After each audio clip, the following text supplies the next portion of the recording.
Good morning. Welcome to Victorious Faith. I'm Cherry Campbell. We are studying growing up spiritually, and this week I have started talking to you about the third stage of spiritual growth. As we have broken down spiritual growth into three very simple stages, where you could break it into a dozen stages, but we're just keeping it simple.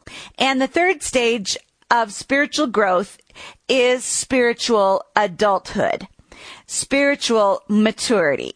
And again, as I've said many times already, spiritual maturity does not come automatically with time and age. It does not automatically correspond to physical age. Because you might be 50 years old in the natural, in the body, doesn't mean you are mature spiritually. It doesn't also mean if you've been born again for 10 years, 20 years, 30, 40, or even 50 years, you've been born again. It does not mean you're spiritually mature. Just because you've been saved for 50 years does not mean you are spiritually mature. As a matter of fact, I've known people who've been saved for 50 years and they're still babies or children. They have not grown up spiritually because they did not take the time to do what it takes to develop spiritual maturity. And so you need to purposely develop in spiritual maturity. It doesn't come automatically with time or age, but you need to make effort. And so we talked about already that the Greek word in the New Testament that specifically refers to spiritual maturity, we see it a lot in Romans 8 and in other places, is the Greek word huios, H-U-I-O-S.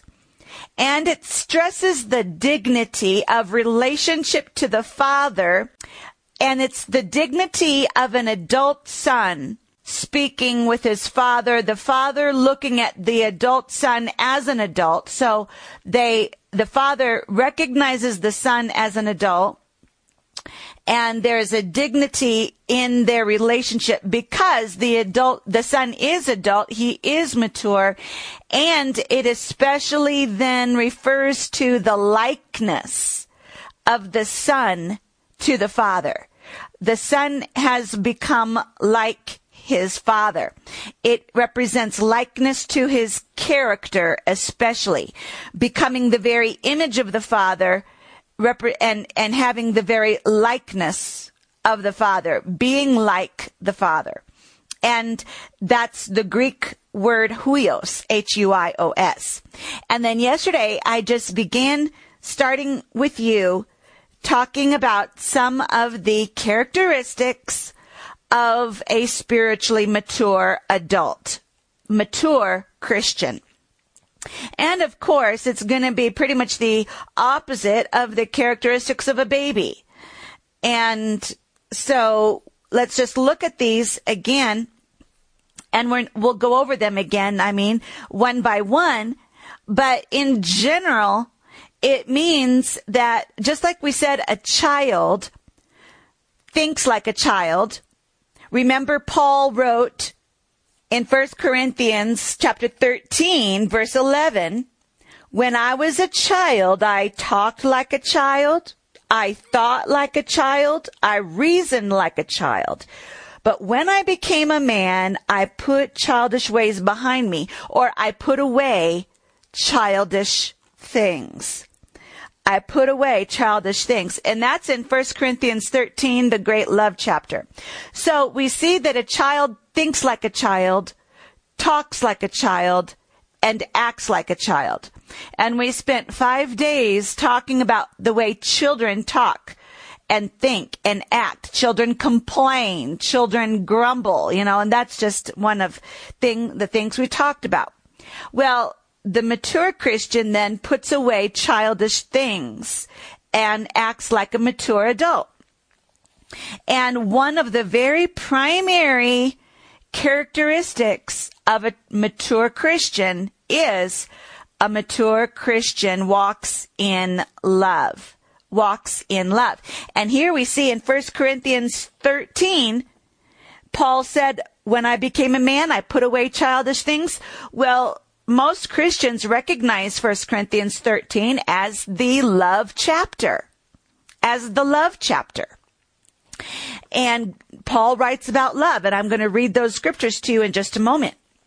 But before I do, I want to read to you what we read yesterday in Ephesians 5:2. Ephesians 5:2, Paul wrote and said, "Be imitators of God as dearly beloved children, and live a life of love."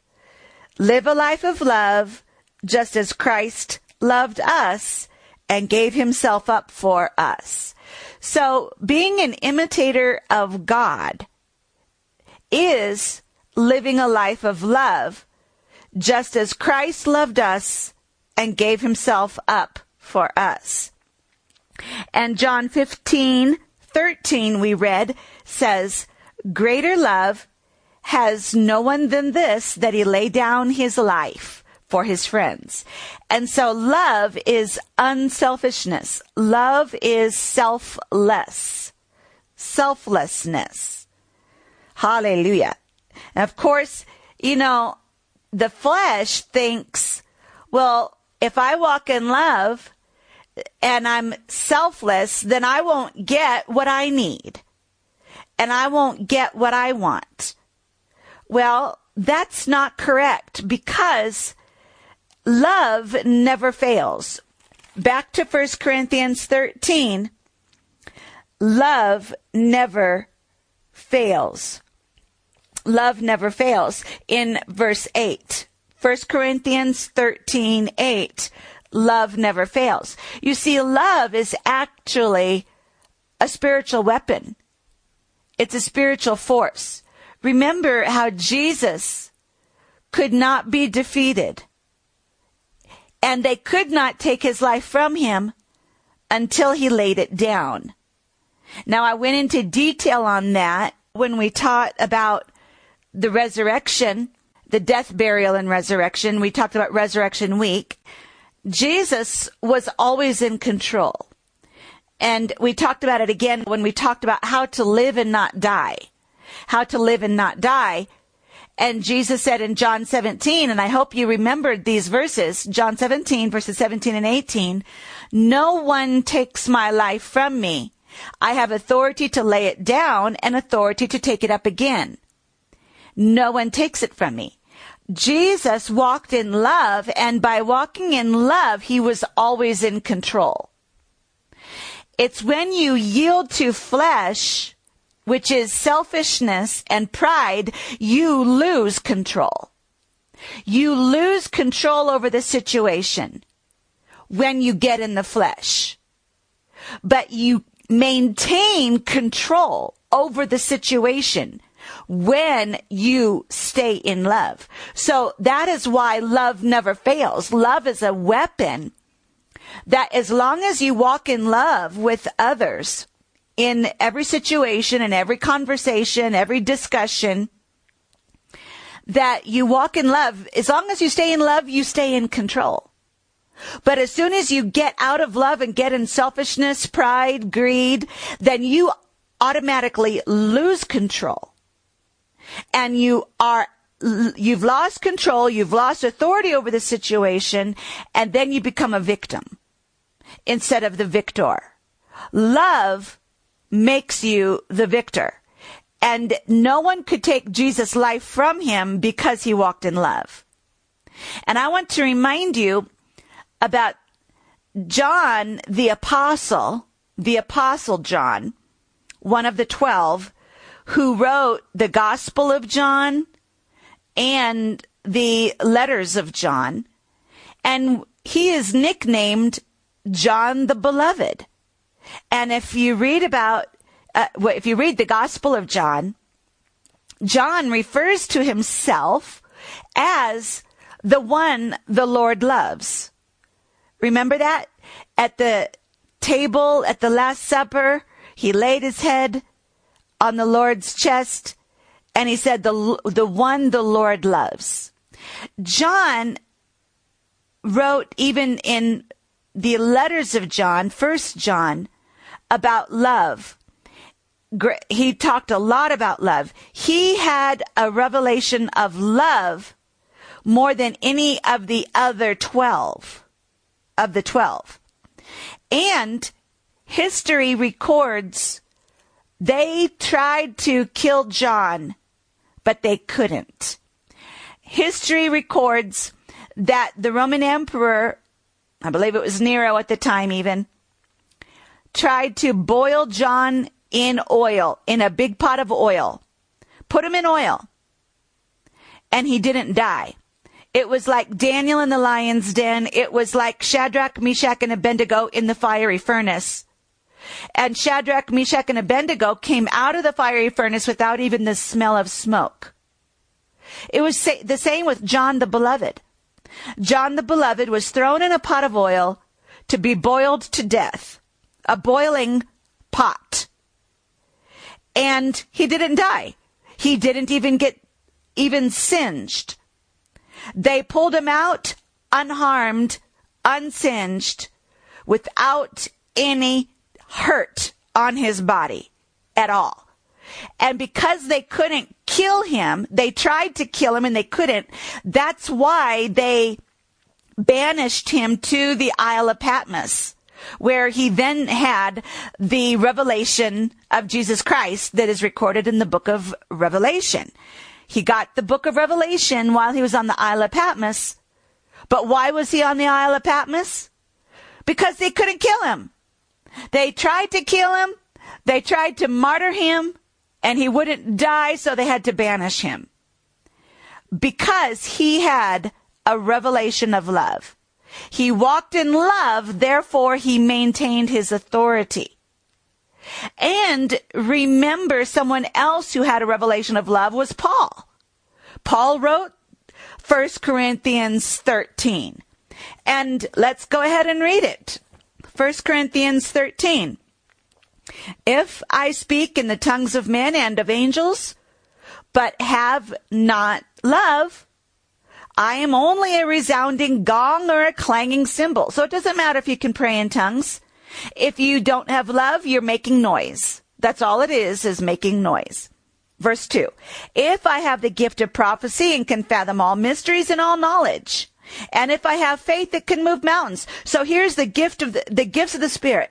Gift of prophecy, knowledge and wisdom and understanding of the word, faith that can move mountains. But if I have not love, I'm nothing at all. So you think you're great because you have great faith. But if you don't have love, you're nothing.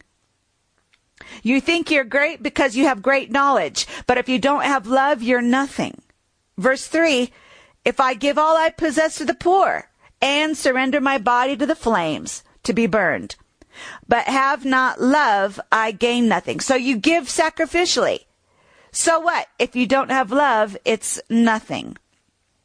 Verse 4, and let me go into read this to you in the Amplified Bible, okay? The Amplified Bible takes the Greek definitions of these words and puts them into the verse. So let's read this out of the Amplified Bible.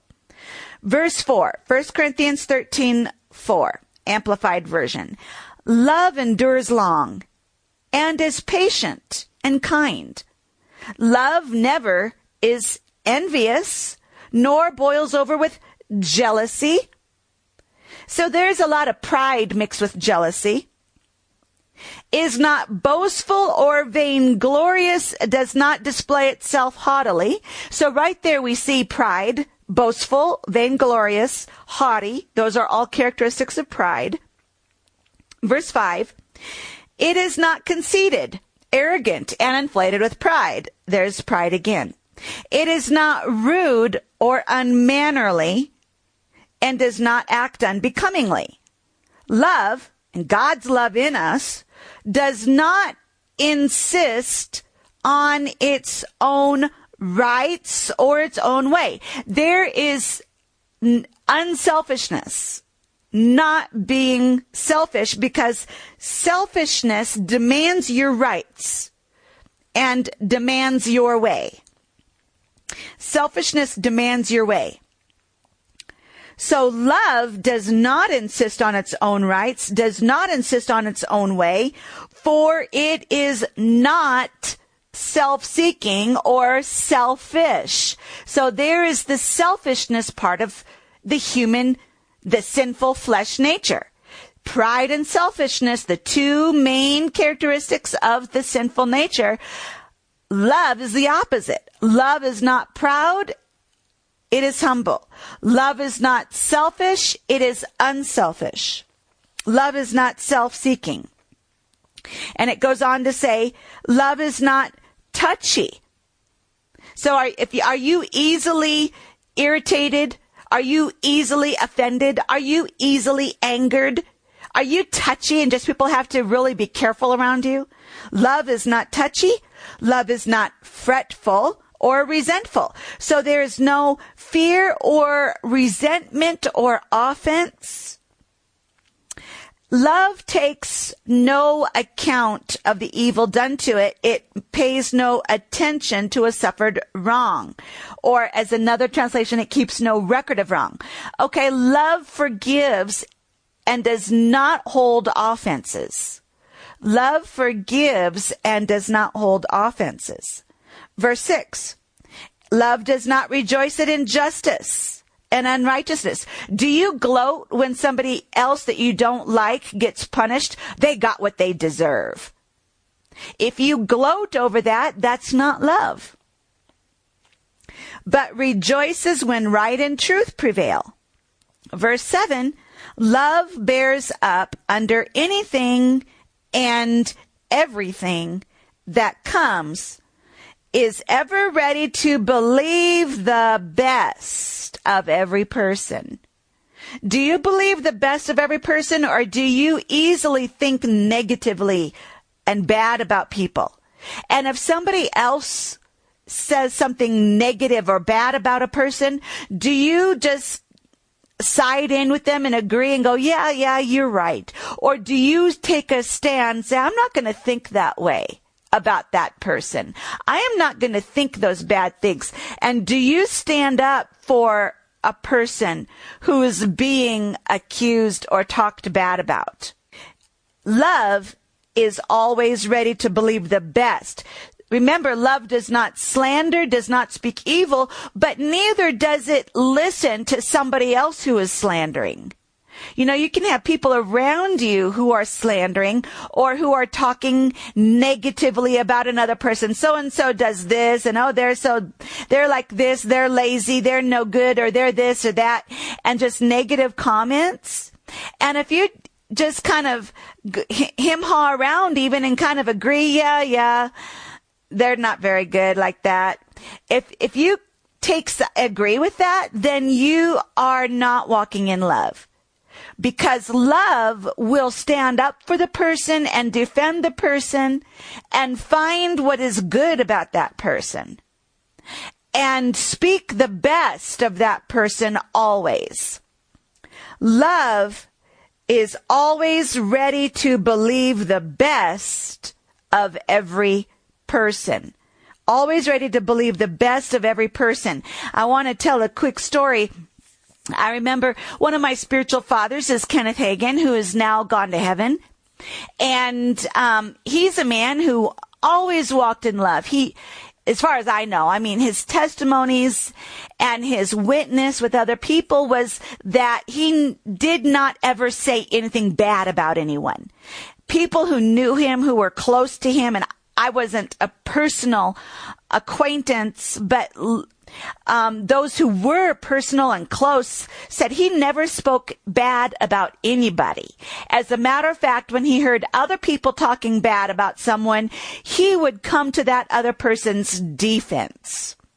And he shared this story one time, and I don't know if he was talking about himself or he was talking about, I can't recall. It'll come back to me later as I remember the story, but either himself or I think it was him and also one of his spiritual fathers. But there was a group of people standing around at a funeral talking about a man who had died, it was in a small town way back almost 100 years ago now.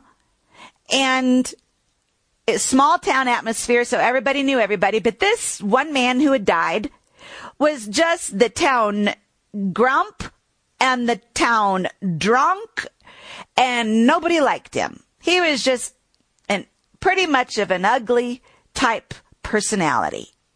Nobody liked him. Well, one day he died. And so at the funeral, there weren't many people even that showed up, but people would go look at the casket and then walk away and say, well, and make some kind of negative comment. He was always mean. He was always this or drunk or bad things. Well, this man of God, or this other man who never spoke evil, he looked at that man in the coffin, and everybody watched him, knowing that this person never will speak bad about anybody. And they thought, what can he say good about that guy? What could he find to say good about that person that died?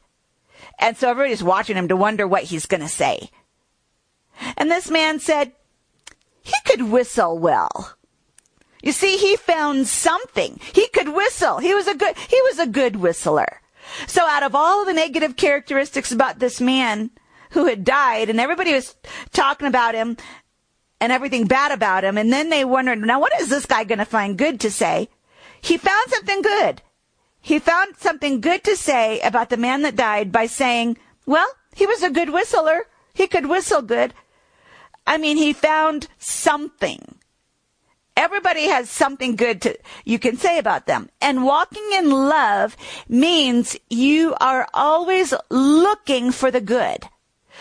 If you look for the bad, you can find it, because bad is everywhere. You can look for the bad in the government. You can look for the bad in the nation. You can look for the bad in the economy. You can look for the bad in the church. You can look for the bad in your family. You can look for the bad in people.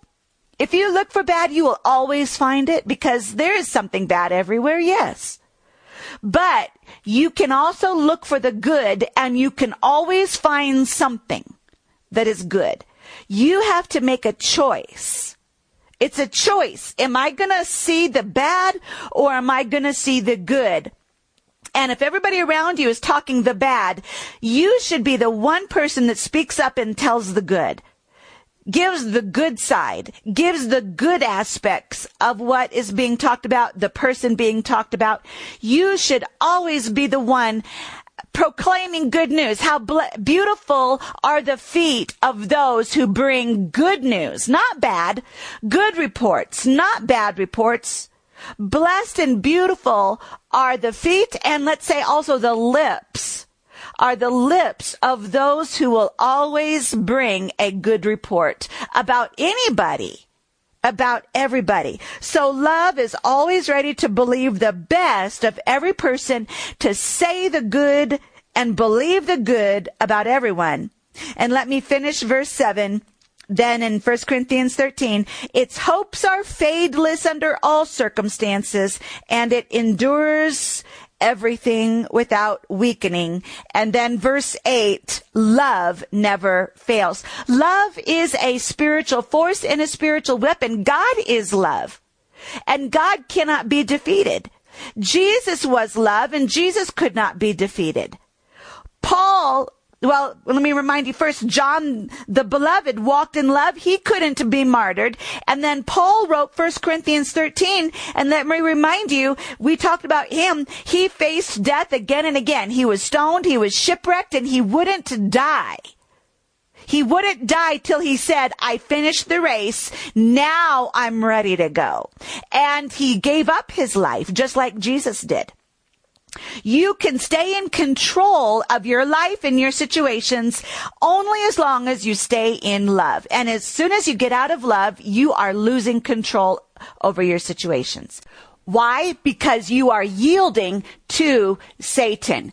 When you get out of love, you are yielding to Satan. You are yielding to the flesh, and you are yielding to Satan, and therefore you are putting Satan in control of those situations. In James 4:7, it says, submit yourselves then to God. and resist the devil, and he will flee from you. You see, you first have to submit to God, and then you resist the devil, and he will flee from you. You cannot be yielding to Satan by yielding to the flesh, and then turn around and resist Satan and take authority over him and say, I bind you, Satan, in Jesus' name, get out of my life. You can't do that, because if you're walking in selfishness and pride, anger, yielding to the carnal nature, then you are yielding to Satan. You are giving him control in your life. And that's why you don't want to walk in sin. You know, people say, well, I have the right to do whatever I want to do. I can do this if I want to. I can do this. Well, the reason why we don't want to walk in sin is because sin puts you under the control of Satan, and Satan becomes the master and Lord ruling over you. You don't want Satan to be the master and Lord ruling over you, because he will always bring destruction. He will always bring the curse. And sin also produces death and the curse. And in Galatians chapter 6, verse 8, it says, the one who sows to please his sinful nature, from that nature will reap destruction. You do not want to sow to the flesh, or you will reap destruction. Now join me again tomorrow, and remember, God loves you. You're blessed and highly favored by the Lord.